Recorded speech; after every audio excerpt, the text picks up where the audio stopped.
Here we go. Yeah. We're live. What's up, everybody? This is Boutique, your host of Progressives Abroad, here with my other fabulous occasional co-hosts. We've got Lee J all the way down there in... Where are you, Lee J? Poland, near the Czech border. All right. That's the best I can give you. Sorry, I didn't mean to call you Lee J. We have the Bull Moose Progressive. It's okay. Yes. Oh yeah, I forgot my glasses. I'm the only one living in the undercover program. Oh wait, I have some glasses next to me. I'll use them. All right, and There we then go. up in the other corner of the Hollywood Squares here, we've got our friends from Czech Republic. How's it going over there? Yeah, it's pretty fine. It's good, man. Better than a couple of weeks ago when we last spoke. Yeah. So if you happen to be watching, from last time, you may remember that we did a record live stream of almost 6 hours long for the election, and now the election is over, and I don't know. I don't know. I mean, I'm not that excited, but I mean, it is a step in some kind of right direction, I suppose. I don't know. What's everybody's general first impressions about the election? I'll just say, at least we can get back to normal corruption. You know what like that's the feeling I get. You know, like now we're back to. They said Joe Biden ran on back to normal or back to normalcy. Like that's. Yeah, we're just going back to like pretend like it's 2012, and I think that's the message I get from everything. So, yeah. I don't know. I mean, it's like I said. It's like I've been saying for a while. I think that like the ultimate, and I don't know if this is like that great of a thing, but I mean the ultimate good thing about having Joe Biden in his office is, I guess, you know, like. Yeah, Trump's not an. I don't know. That's all I got. I don't know. I've heard a couple of like progressives who didn't support Biden saying since the election that seeing a presidential speech and finding it boring and not giving you anything to feel anxious about, that in itself was an incredible relief, which was what they didn't expect to feel so strongly. Just that, oh, thank God there's someone who's boring now, and sort of that's great. Yeah, no, that is a good point. Yeah, I mean, I was saying before the election, I was like, you know, if Joe Biden wins, like I was saying, the number one reason we need to get like Trump out of there is because I think for a lot of people it's going to be like a massive psychological relief, you know, taking the pressure off of the whole situation. And you can feel that, you know, you can feel that vibe kind of across the world, I think, in general. He's, Trump created a cult of personality, and like whether or not you were part of it or not, you were I don't know, I felt like consumed by it. I thought like that's kind of how I felt when I saw Biden speak. I was like, maybe it's will we just not be consumed by that anxiety like that? Yeah, and also like I mean, I distinctly remember, you know, from the beginning. I remember when, you know, Trump was coming down the golden elevator, and I remember thinking, man, people are gonna love this shit. You know what I mean? They're gonna love it. You know. I was not one of those people that was like, oh no, Trump's never gonna win. I thought he almost had it in the bag because I just I knew a lot of people that were voting for him, and I just know I mean we know how people like TV shows and reality shows and all this kind of stuff. So I just thought people are gonna love this. And then the biggest thing that pissed me off, even during when he was running the first time, was just like, man, we gotta like listen about this guy all the time. It's fucking Donald Trump. Like, who cares about him? And he just is full of shit all the time. Why do we need to, put like I think really rehashing up old stuff, but like going back to the original the first election, like I mean Trump could have talked about all of how much the media hates him and all this kind of stuff, but they loved him and he loved them. They helped him get elected with the empty podium and all this kind of stuff. So I mean, I'm very on Thanksgiving, I'm very thankful that we don't have to hear about him in that respect anymore. But who knows? He might still be around. Who knows? It's very Well, I mean, I doubt that he's going away anytime soon. It just matters how much the media still wants to try to make money off of him. exactly Just like you said. I think it was Les Moonves who said it before he got ousted, before he got Me Too'd for being a scumbag running CBS. But basically he said we love Trump because Trump gives us good ratings. Exactly. I mean, if it wasn't for the media's complicity always showing his empty podium waiting for him to arrive, I don't think it would nearly have been as effective, Yeah, exactly. I mean, that's not the same thing. I think what this some economists kind of ran the numbers and came up with a figure around. It was staggering. I want to say $500 million worth of free media coverage, maybe more. Yeah. Yeah, I heard it was even I even heard it was up in maybe even the billions of value of free advertising. Sure. Yeah. I mean, that was so esoteric like that. It just sounded ridiculous, but I do think it might have been in the billions.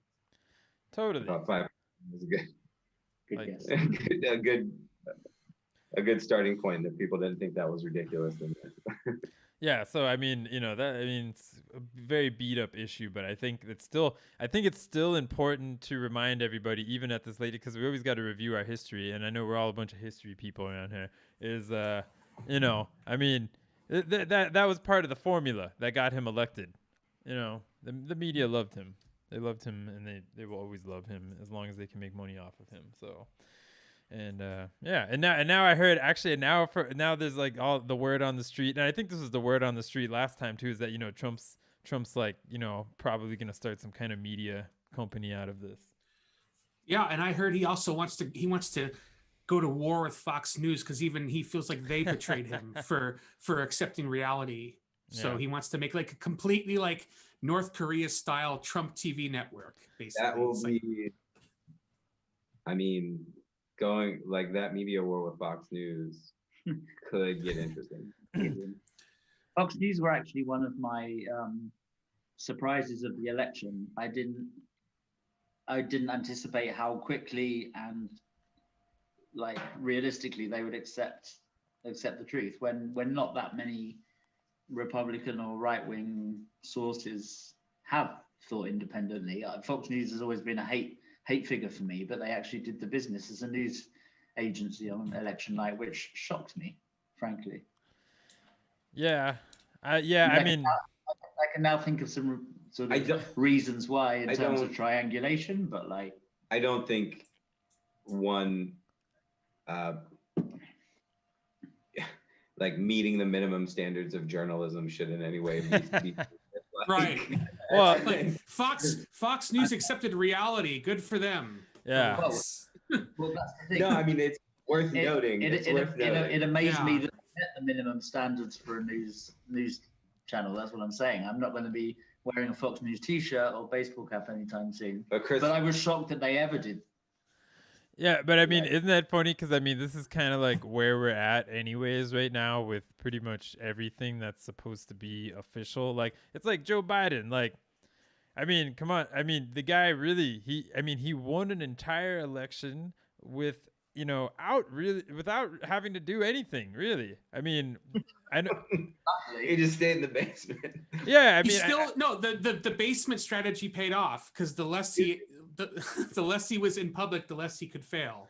He was being criticized, like his campaign was being criticized back in the summer and I was thinking, nope, this is good strategy. Totally. Yeah, totally. Yeah, he just, I mean, he can you believe it? He didn't have to promise anything. He didn't have to make any, policy promise, nothing.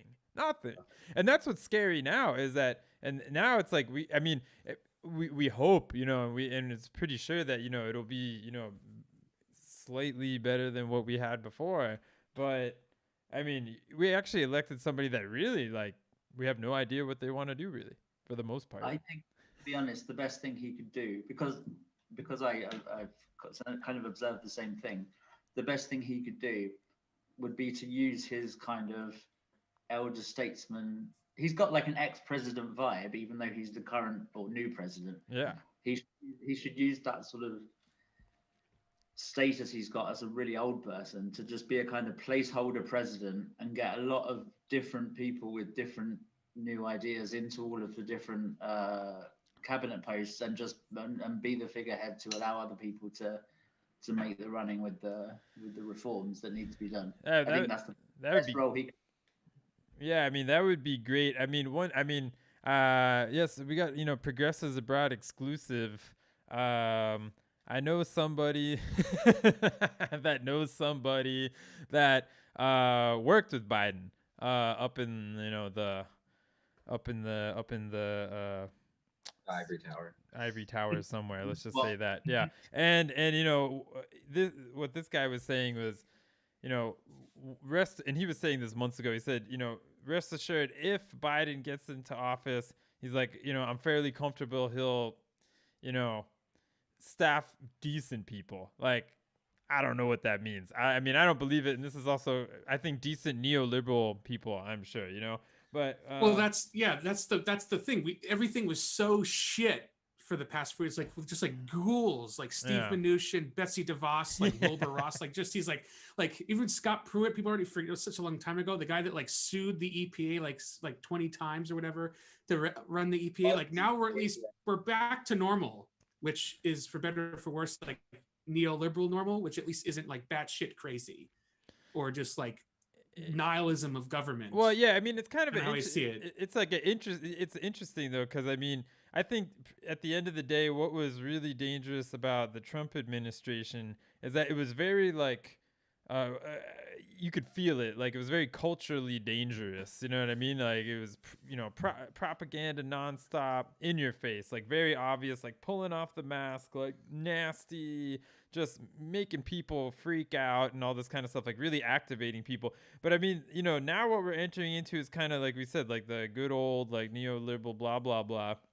And when you look at that, of course we know this is also dangerous because this kind of facilitates somebody said it once, and it was a good quote, kind of just the nice the ease of like incremental change. It's just like a drip. It's like an IV drip. You know what I mean? Just sit there and lay back and just deal with the incremental change. And where we come to find out, incremental change into what? I mean, the wars will still continue. All this, we probably won't get health care. All this stuff will still continue. So it's like, rather than people being up in arms about stuff, we are now arriving perhaps back at a time where a lot of people go back to sleep and, are just kind of like, we call that back to brunch. That's back to brunch. Yeah, back to brunch. So there's even a term for that now. You either call them the back to brunch liberals or they're called brunch Democrats. Oh, I was about to say, I said that the other day. I didn't know. Democrats. Brunch Democrats. Yep.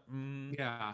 And which I kind of want them to go back to brunch, because then we can do all the fighting and not have to deal with them. Mm-hmm. Well, I mean, do you get brunch sometimes?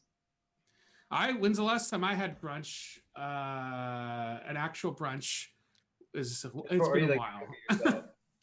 Yeah.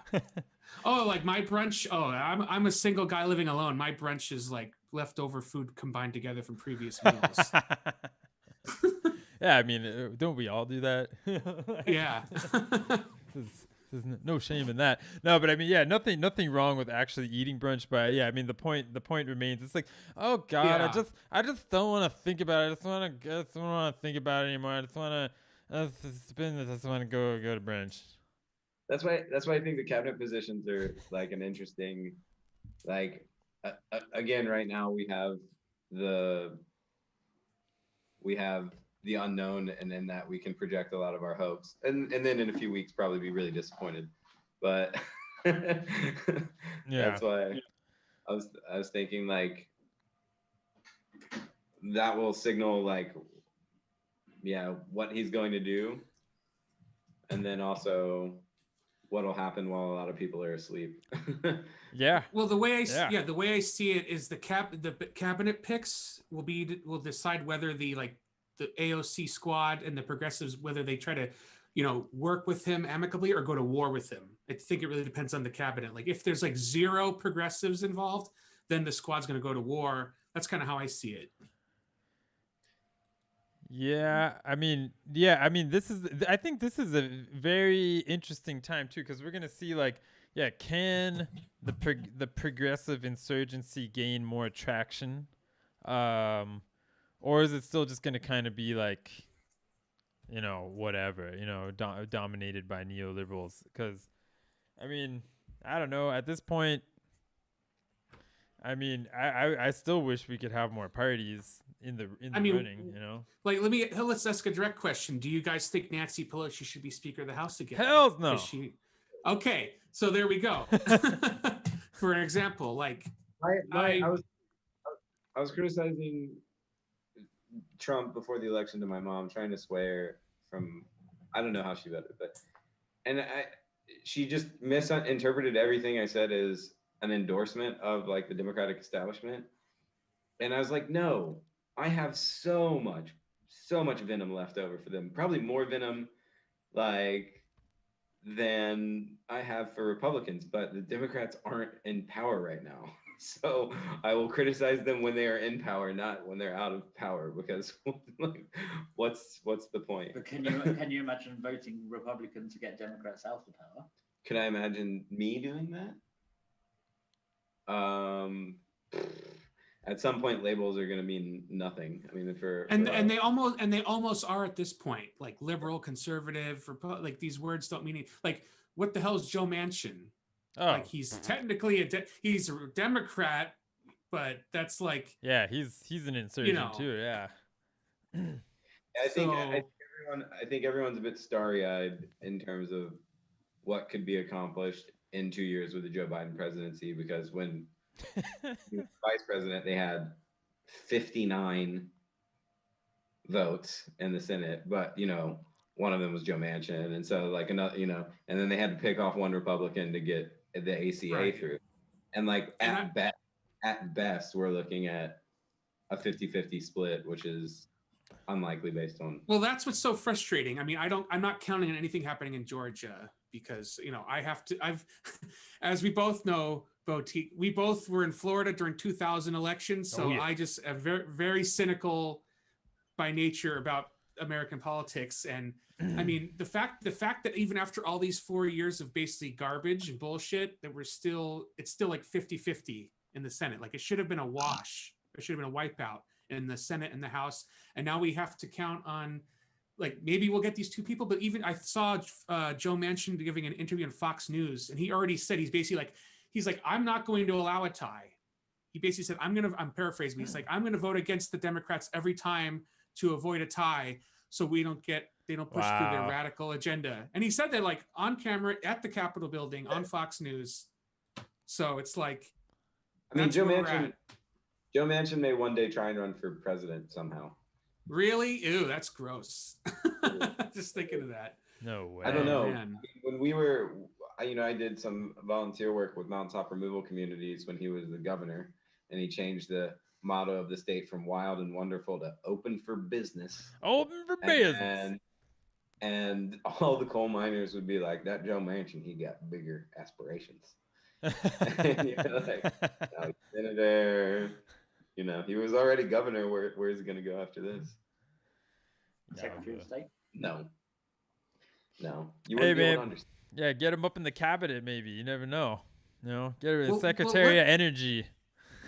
Yeah, I was going to say, let's talk about that, because that's some complications there, because it's nuanced, because some people want, like I said, some people want like Bernie and Elizabeth Warren to be in the cabinet, which I don't for other reasons. But basically, I put it this way, Joe Biden should only pick senators who are Republicans with states with Democratic governors. right? Just take out as many Republicans as you can. I know that's not what's going to happen, but that's what they should. They shouldn't play with fire because I think, was it Vermont and Massachusetts both have Republican governors, and even though they're like Republican classic. And I think even the governor of Vermont said he'd put someone who would caucus with the Democrats, but it's still a big risk. I wouldn't even bother taking anybody out of the Senate right now unless you're guaranteed like a Democrat place. Like California, that's something to talk about. Like who's Gavin Newsom going to replace Kamala with? For example, that could be a big difference. So it's his choice. Oh, himself.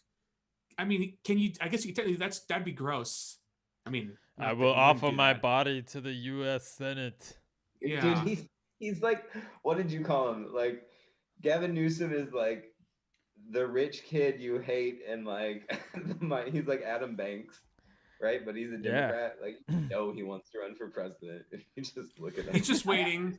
So greasy and sleazy. I'm actually a big fan of him. I've been following him for quite a while. Yeah.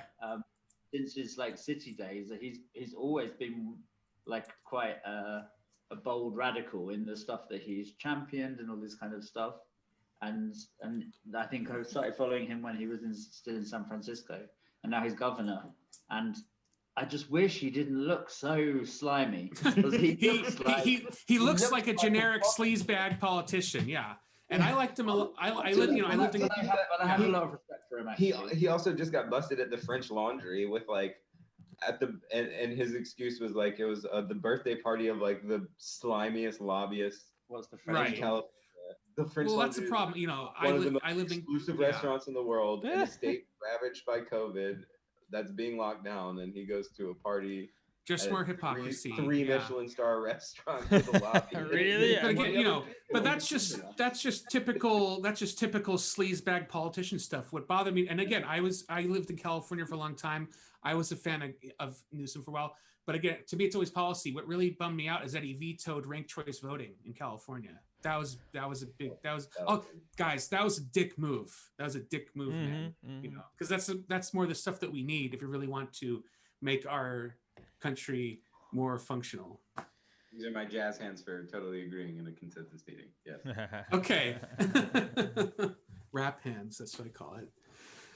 Yeah, but let's talk about the cabinet stuff. So the cabinet. I just want to say at the forefront. So a lot of progressives want Bernie Sanders, and I think Bernie even himself, he like, you know, with the way he says he wants to be Secretary of Labor, I think that's a horrible idea. And this is the reason why. He's a senator. He's been there for a while. He's got tenure.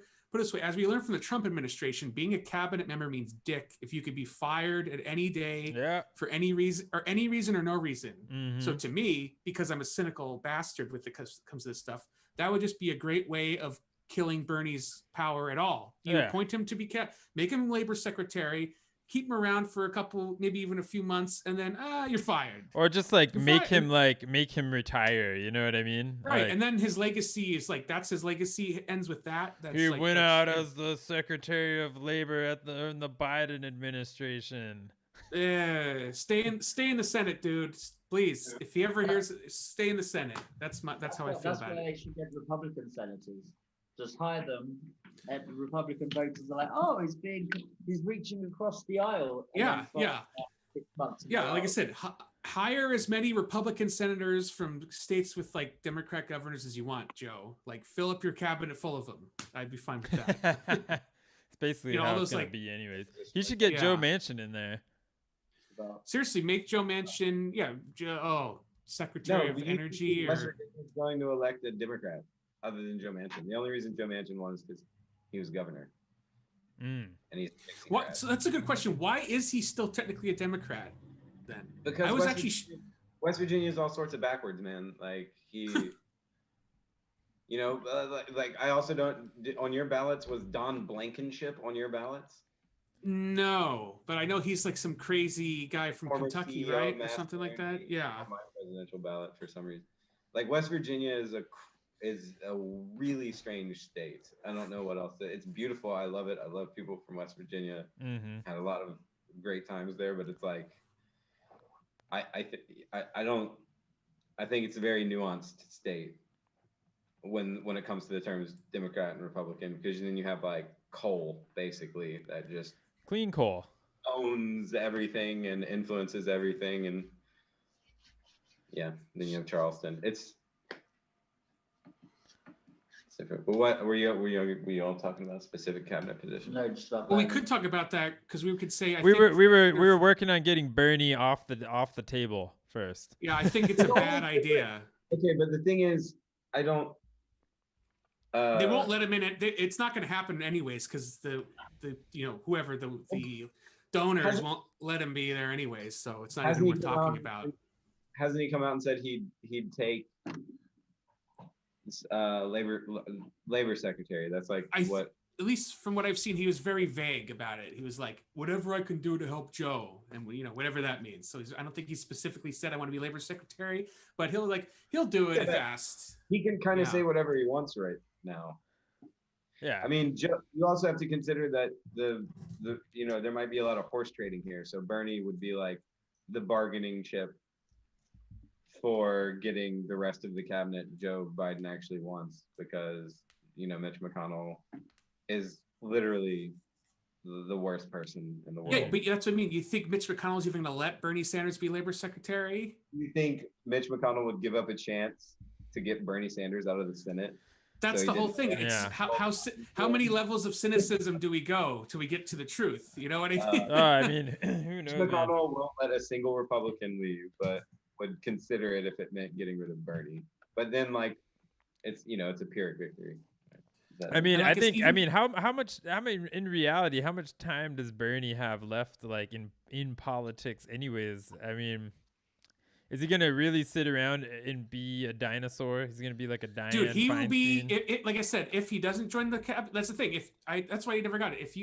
Why would you give up a job in the Senate for a job that's basically term limited, even by 4 years? Yeah. If Bernie stays in the Senate, he'll stay there till he's dead, as far as assuming he decides to retire. But maybe he's kind of, because I mean, it is interesting on the flip side, because I mean, who knows, man? I don't know what Bernie's plans are, but I mean, he's been pretty all over the place, recently. So I mean, maybe Bernie's ready to put it down. So maybe just go out as labor secretary, retire in 2 years or something. I mean, you're also out from under the thumb of Mitch McConnell. If you were actually staffing an agency, I would imagine there's certain number of measures you could do, or you're putting all the people in the important positions. So you could he could bring in. He could staff an entire branch, or not branch of government, but an entire federal agency with Justice Democrats, right? And I mean, that's a pretty great legacy to leave. And then he also, again, wouldn't be sitting. I mean, you say he's going to stay in the Senate for 2 years until the Republicans win back the House, and then Mitch McConnell gets even more clout. At some point, he might be like, I don't want to be anywhere near that guy. He's toxic. Yeah, it's an interesting point. I mean, it could go either way. I mean, what could Bernie do if he was labor secretary? Really, I mean, what would any ideas? It takes a bureaucratic insight that I do not have. Well, could I ask you guys? This is a genuine question. What sort of powers do these cabinet posts have? Are they individually? Are they less powerful than individual senators? I mean, what's their contribution to policy making in the US? Well, they basically just run the departments or run agencies. We have for example, Secretary of Defense. President's still the commander in chief. He still gives the orders, but the Secretary of Defense basically manages all the is the paperwork person. Basically, they manage everything. They get a budget. They have How much scope do they have for innovation in that field of policy? My understanding was that most policy comes from Congress in the US.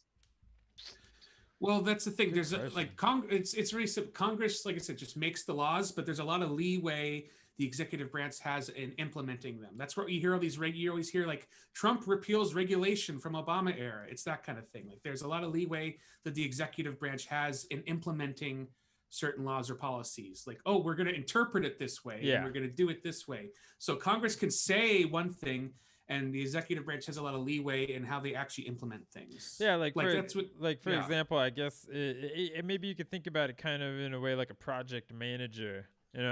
So Congress says, okay, in a dream world, set up this Medicare for all healthcare system, and here's your budget, and now you have to put the people in charge. Now you could, for maybe one thing you could do is, you can work on deciding, what companies get these contracts, or if we're gonna make it into more of like a governmental organization or something like that. Like they have a lot of like you said, interpretation once it gets to their. If I understand, they can choose to soft pedal or ignore certain rules, right? Like I know that was it when Eric Holder was Attorney General, and they were soft pedaling federal rules about drug. Yep. About the drug policy, so, about marijuana, and about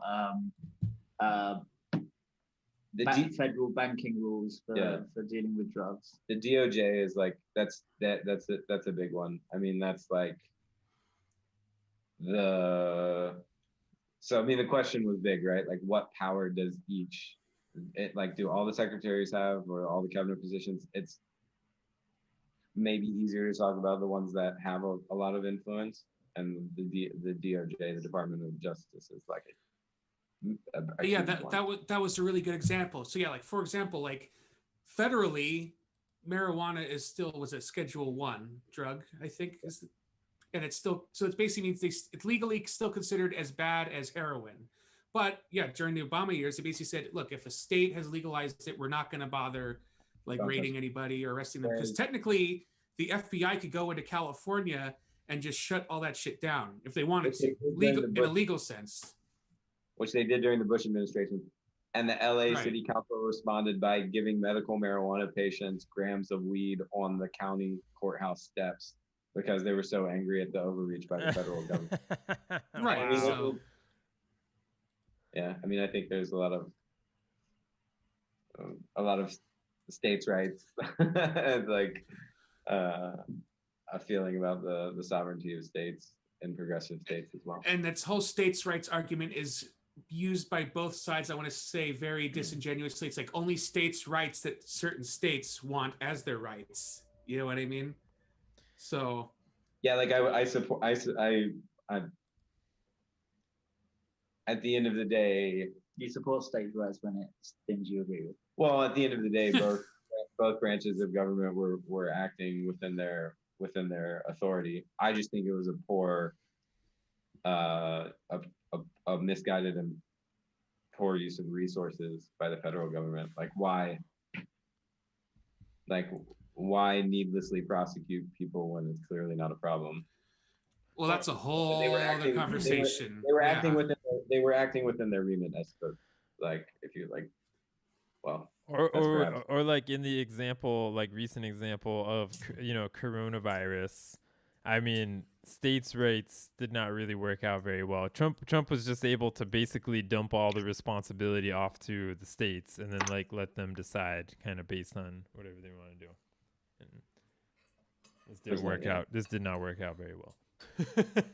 That's like. But that's an example of like two very different Department of Justice. I don't know who would be in the DOJ, who would be Attorney General for Joe Biden, or who would want it. Well, let's talk about. We could talk. How do you want to do it? You want to talk about who's got some picks and who do we think? Because I heard they want to do. Doug Jones is being considered. He just lost his Senate seat from Alabama. That's right. Like, of course he did. So I mean, at least it's like okay. I mean, I honestly don't know that much about him, but at least he's ready for a job. It's not losing a Senate seat because he already lost his seat. So I don't know. He's kind of like an old. So like I know, I mean, I'm from Tennessee. I have family in Alabama. He's he's not like as snaky as Joe Manchin, but he's also like way more conservative. I just don't think, you go from like Eric Holder, who was Obama's. It wasn't Eric Holder the whole time. I think that was Loretta Lynch. Yeah. They had the infamous like airport talk. They tried to make that into like a conspiracy. Do you remember that in 2016? Like Bill and they met on the airport tarmac and whatever. I don't know.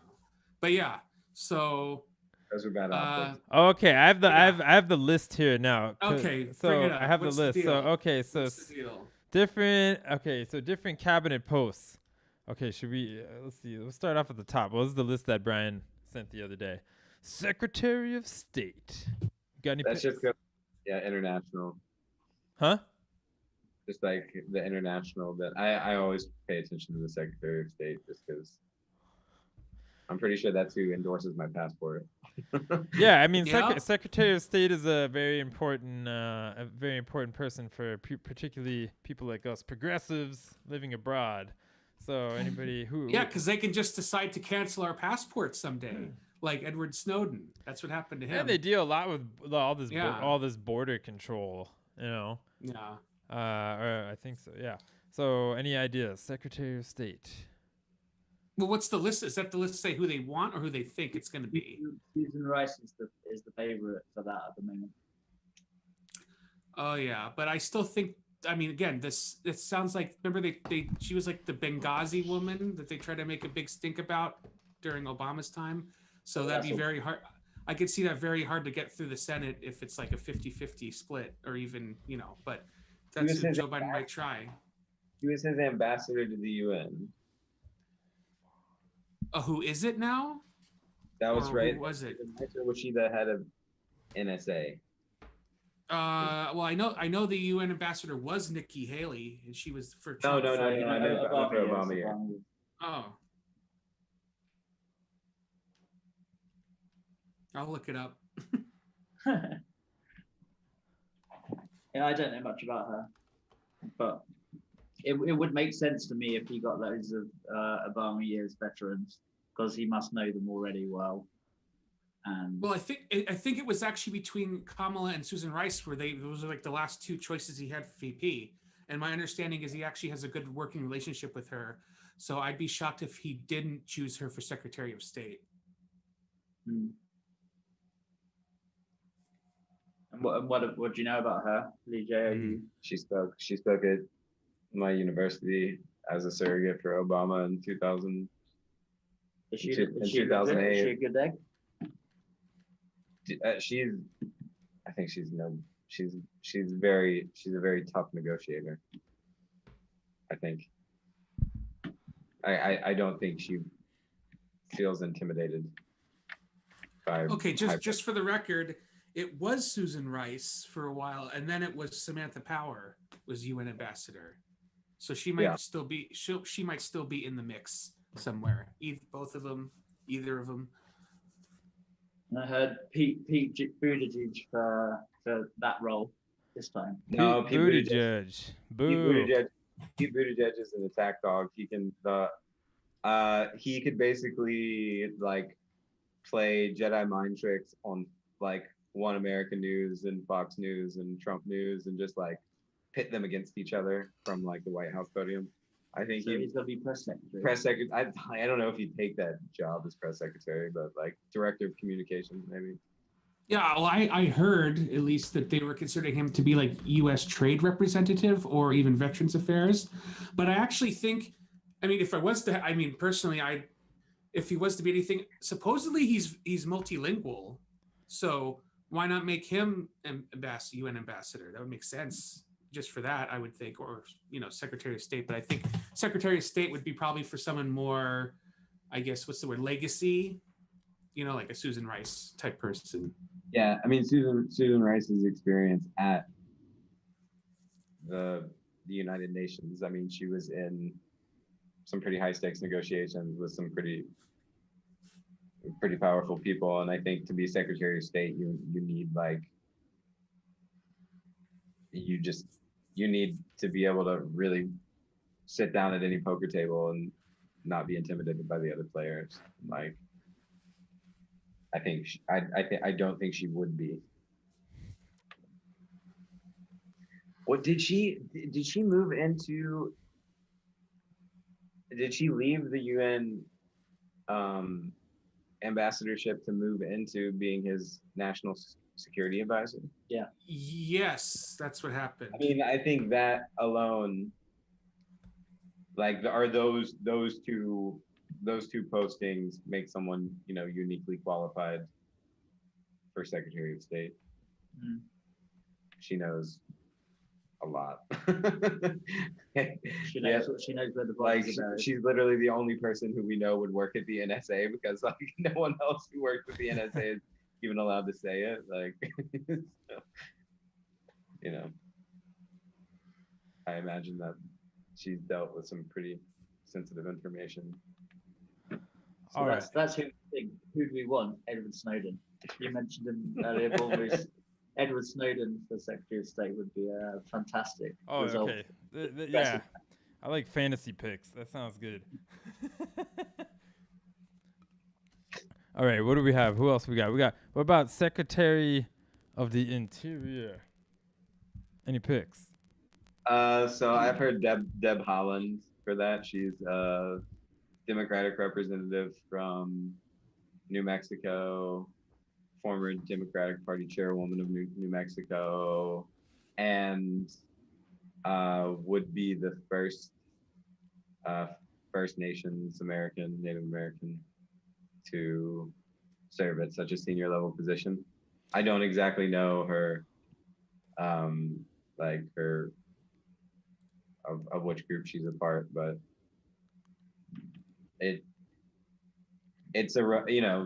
maybe Joe Biden's a bit of a romantic, and like the idea of continuing to break barriers is something that he would for a position like Interior, it's one that's consequential because they oversee all the national parks and like the parts of America that I think are just the best parts, the unspoiled parts, like Bureau of Land Management. It's all like it's a hugely important role in terms of environment, because they determine a lot of mining rights and how open. What does conservation mean? Does it mean cutting down this forest, or does it mean leaving it? Do they oversee ICE? No, that's Department of Homeland Security. Oh. No, Department of the Interior is all about like the physical, like the natural resources. Okay. It runs the national park systems under the Interior. That's one of the most important things in the U.S. I mean, they deserve stewardship that thinks about the future. That'd be good. Get some fresh faces up in there. I don't know. I mean, I just have this feeling like it's all gonna be dirty people. That's how I feel, man. It's like, this is kind of pointless. I mean, he might, like I said, he might pick Deb Haaland, but that would be, we're either gonna get like corporate hacks or like identity politics. And even though she might be qualified, it'd still be more because she's a native First Nations person. And that's kind of how I see it. Like, I'm already reading about like who they want to have Secretary of Defense. It was that Michelle Flournoy or something. It's like, she's a woman, but she like worked in the defense, military industrial complex. And it's like, I mean, it's like, I don't know, like what's more important, because we're gonna get a bunch. I think we're not gonna be surprised by what we end up with either way. I think for any of these roles though, you're going to have multiple people who are well qualified for each, and these exact decisions are to a large extent about optics. And I don't think there's anything necessarily wrong with that, because symbolism in politics is very important. As Kamala Harris was saying in her first VP speech about how, for these young girls, they look up and they see a woman in that role. And like, there would have been a bunch of kids in America who were 8 before they had a white president. Like, and this kind of thing, this kind of symbolism does resonate with the public and with minority groups. And in some ways it is identity politics, but at the same time, I do think that it's important. I don't know. I agree. Like I think, I mean, if you look around the world, like Justin Trudeau and Jacinda Ardern, for example, were appointed like groundbreaking or glass shattering, whatever you want to say, cabinets, and a reporter asked Justin Trudeau and was like, "Oh, why'd you do it?" And he was like, "Well, it's 2015 or 20. If we can't find qualified people to run Canada who look like Canada, then like you're You got a telling me problem. that they aren't qualified. Like they're qualified and they look like Canada, and that's I think yeah I do think representation is important and shouldn't be overlooked. Not that you're doing that, Bulma's progressive, but like I think Jack was just maybe making the point that it is it is important. Representation is important, and for a group that's never had representation at that level of government, it would be. Well, there's two things I want to talk about actually, and I actually do agree with you. The point I wanted to make is don't let that like the facade like hoodwink you, because like I said, this Michelle Flournoy, she seems to be like she worked in defense contract industry for years. Like, look, she's breaking new ground, breaking the glass ceiling. She's a defense secretary who's in the pocket of the military industrial complex. Like, if there's someone of a certain group who is qualified and will stand up for the right things, of course, amazing.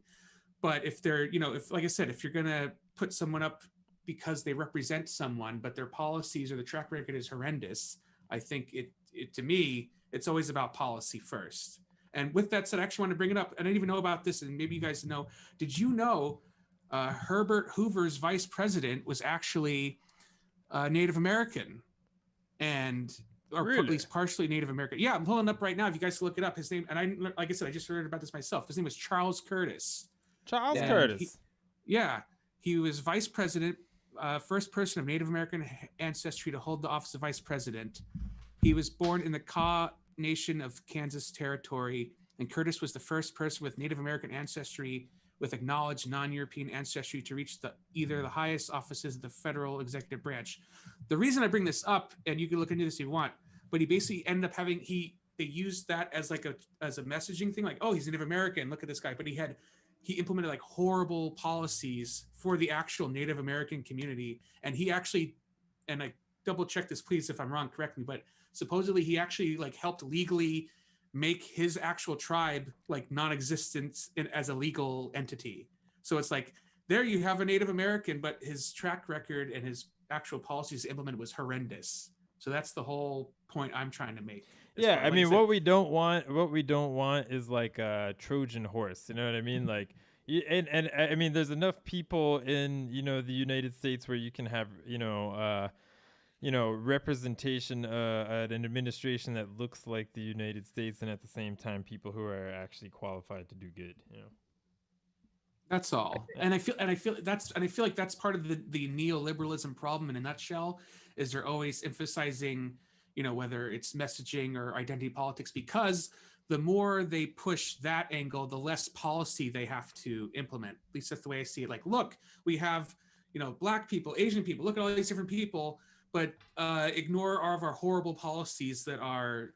Well, yeah, and I mean, that's when you get down to it, that's the game that's like the game that they're playing with the people. Is the Republicans, they don't want to be diverse and they want everything to be conservative, and the Democrats, they want everything to be like socially liberal kind of.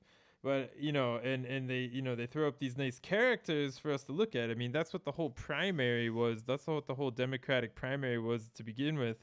Was basically a giant, sample algorithm of all the different types of leaders you could possibly have that are still neoliberal, and then they threw Bernie in there just to, keep some progressive voters kind of hanging on.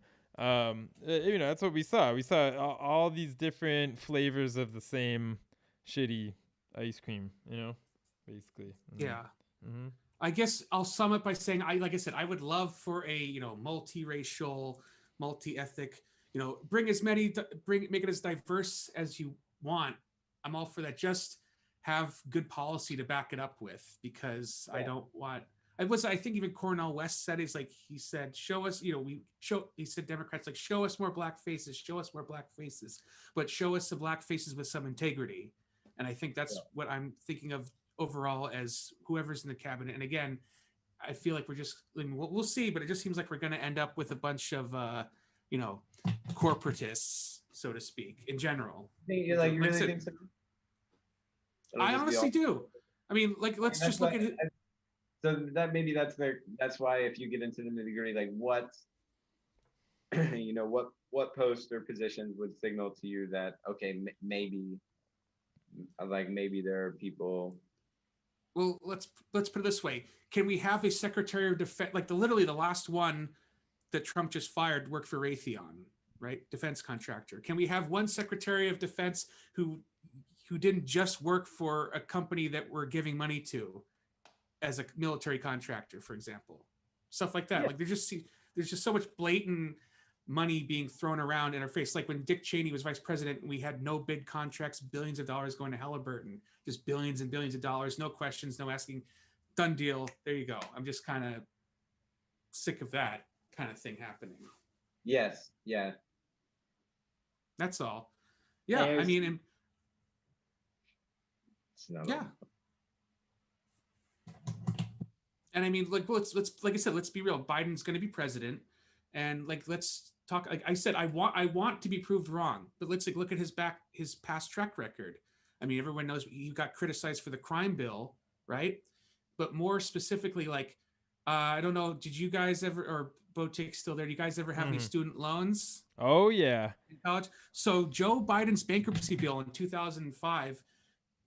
That's why we can't file bankruptcy, discharge our student loans specifically. If you buy a house, if you buy a yacht, if you owe $100 million because of bad investments, you can write that off in bankruptcy. But if you have student loans, you can't write that off in bankruptcy. If you die, your parents have to pay co-signers. That's the sickness. And I try to explain this to some of my students, and they can't even comprehend how how screwed a lot of Americans are and stuff like that. Like Joe Biden's track record indicates exactly what he's going to do, unless, like I said, unless he has a complete epiphany, he's going to be the second FDR, which I don't believe. But even if he wants to do things, like Mitch McConnell's not going to let him do anything. The only thing he has is if he does it by executive order. At least that's what I've been hearing on the street. And you can do a lot. Like he could wipe away student loan debt if he wanted to, like that. At least the federally owned student loan debt. Like, will he? Probably not. Would I want him to? Hell yeah. So I guess I'm waiting to be impressed. Yeah. He could wipe it all off with a stroke of a pen, apparently. But the proposal that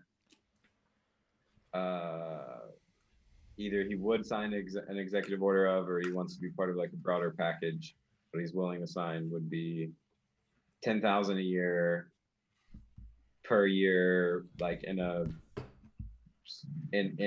a service oriented job. So doctor, nurse, teacher, this sort of thing. And you could apply for it retroactively. I have no idea if it applies to international teachers or whatever, but I mean, the big bold idea, forgive all debt with a stroke of a pen, right? And I'm not saying don't do that, but what? Because that would actually, think of it this way, that would actually be an economic stimulus plan. You'd free up all these people. They'd actually be able to, instead of losing all their money to pointless debt collectors, they actually have money to either save or spend back in the economy. And yes. I don't even know if you guys remember, but it kind of got lost in the wayside. But Trump, one of the few good things he actually did was he basically canceled all federal student loan debt for all disabled, permanently disabled veterans, because obviously they were never in a position to pay. And they just, as president, he just wiped it out. So there's precedent set for it. And then there's, less for Mitch McConnell to complain about, even though he will. And I think that's my biggest concern, is that and again, the cynicalness in me, I feel like the only compromises that are going to happen are for the Republicans, the grand bargain they talked about back in the day when Obama and was it John Boehner, they were going to cut Social Security to, help cut the debt and the deficit. And the only reason it didn't happen is because it didn't go far enough. They wanted to cut Social Security more. So I feel like those are the kind of compromises we're going to get. And again, remember Biden bragged about being able to compromise with the segregation of senators back in the 70s. That was brought up during the primary. So I guess what I'm trying to say is a lot of his record kind of just got deliberately or, just kind of forgotten about during the primary because it's like, look, just get rid of Trump, man. Just get rid of him. And that's kind of why we end up with the guy, because you feel like he's the most acceptable for the establishment. They're Yeah, safe. in many ways, Trump was very big. It was a gift for the current, corporate Democrats. They couldn't get much done in the past 4 years, and at the same time, now they don't really have to do much to please the people. And like what we saw during the primaries too, like not the primaries, in the election, what I was thinking about is that probably they calculated this a lot. I mean, I'm sure they calculated, the win and who was going to vote a lot. And, they at the end of the day, I mean, I think we're a good representation. It's like, okay, I know I voted for Biden. Lee J, you voted, you did not. Brian, did you vote for Biden? I do not divulge my votes. Okay. That's okay. That's like great, that. and that's a respectable choice. But I'll proudly say, because I'm in New York and I'm actually registered in Queens, so I voted Green, and I at least got to vote for AOC. Okay, well, through my yeah. little survey, what I'm trying to determine here is that I think that, and I would like to know if this is not true, but I have this feeling like many progressive voters in swing states probably voted Democrat. Like when push came to shove, like they got you by the balls, and I think that in places they calculate, in places like blue states, probably a lot of progressive voters voted third party.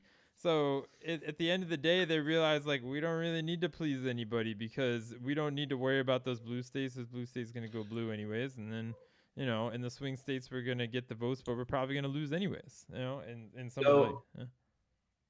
So one of the things that like came up on our chat is both Lee J and I have been, I don't know, for my entire life I was a registered independent, still am a registered independent, and that means like not vote in the primary in Tennessee, and it's like just the most counterintuitive thought process. Like you only want registered Democrats, like you only want their input. Well, and it's messed up because it's different by state too. Some states you can, some states you can't. Like New York, I would have told I didn't actually get to vote for Bernie because I wasn't willing to sully myself by having registered as a Democrat to vote for him. You know what I mean? Like I'm kind of like proud of my independence from 18. Some states you can, some states you can't. I really think when it comes to the at least federal elections, we really need some sort of uniformity because each state can determine like each state's different voting machines. It's really, I mean, for local elections, you can do whatever you want. The ability to choose to vote in one of the primaries. Like I think they're worried about people trolling the vote and but I know people that do that. I mean, I have friends that register as Republican so they can vote for who they want to go up against.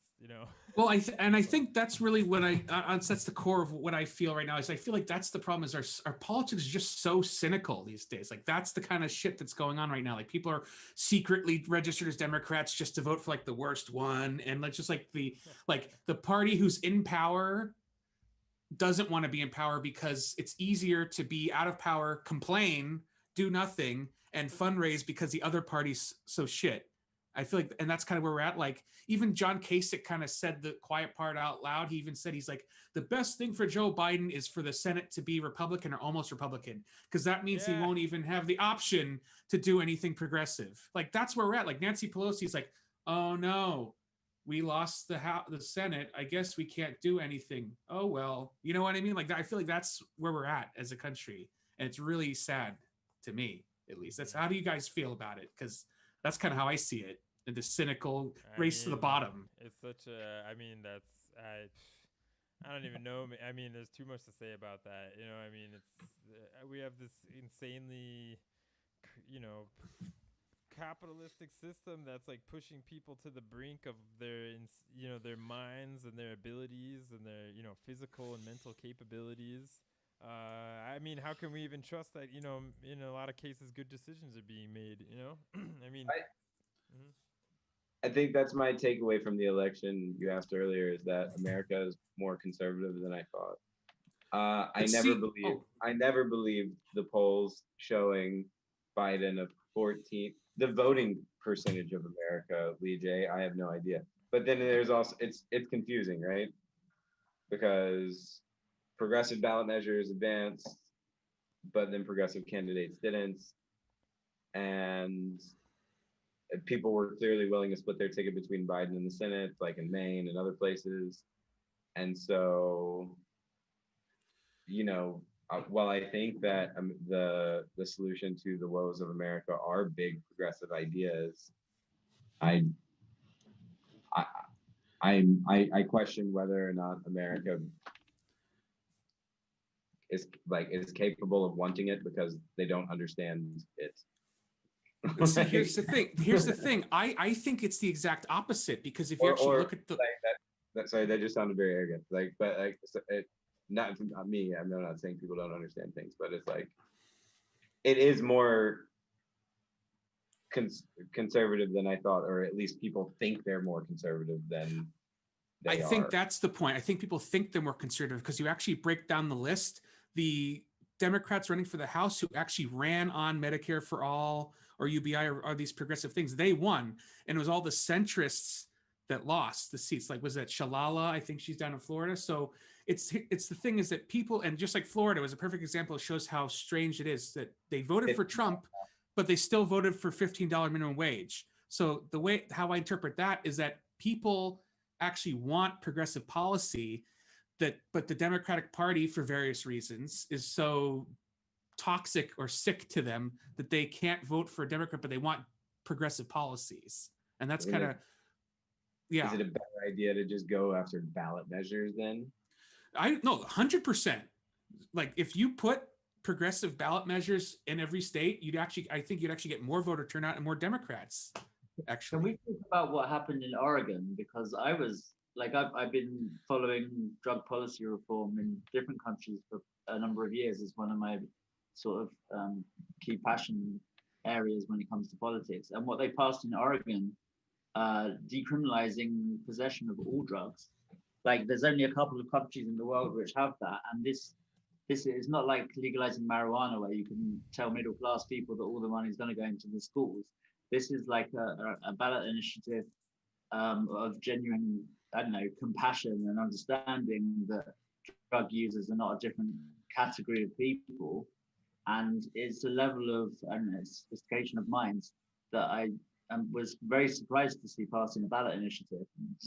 It surprised in an impressed way, and I think because I've been watching the marijuana legalization process with interest, and lots of these states are voting for it, but actually this will have as much of a genuine impact on positive impact on society. Decriminalizing drug use as a class of people, I think, is an amazing step forward, and I would love to see this have this ripple effect in the same way that marijuana legalization has.